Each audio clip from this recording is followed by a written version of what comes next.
Okey, baik. Assalamualaikum semua sahabat. Okey, aku entry dekat dalam goal M30 atau M15. Kalau kau tengok dekat M30, M15, apa sebab penyebab dia terjun. Jadi kau tengok, kau fokus kat sini je, belah kanan ni. Kau akan nampak R1, R2. Kau perasan ada R1, R2.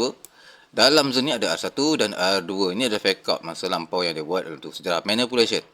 So, Perez tidak ada berjaya memecahkan kawasan resistance dan juga support, di mana di situ dia telah membuat sideway dan terbentuknya R1 dan R2, di mana kita nampak confirmation telah berlaku. So, ramailah yang sell kat sini, dan di mana stop loss mereka adalah di atas. Big trader nampak semua stop loss berikut ada di atas, lalu big trader pending order dan chart terus bergerak ke atas. Kena faham yang masuk pending order kadang berbilion-bilion Jadi, chart bergerak kerana nilai harga yang besar. So, kat belakang ni ada resistance 1 dan 2 kalau kawasan ni. Ni ada R1, ada R2. Price naik sini, terjun. Bawah pun ada R1, R2. Jadi, dua-dua ni peranan dia ada confirmation. Ataupun peranan ni memang kita guna pakai. So, kena lihat keseluruhan lah. Jadi, kalau kawasan ni, kalau kau tengok dalam H4 atau H1, ini adalah kawasan apa? Support become resistant. Di mana kawasan ni sama, kiri dan kanan dia sama panjang, nampak? Jarak dia dengan drop base drop ni lebih kurang sama. So, price turun ke bawah dan ini menunjukkan arah sell telah berlaku dan dia telah mencipta new lower low. Di mana bawah ni adalah new lower low. So, aku akan tulis sini new lower low dan dia mencipta lower high berikutnya di atas. Aku buka M30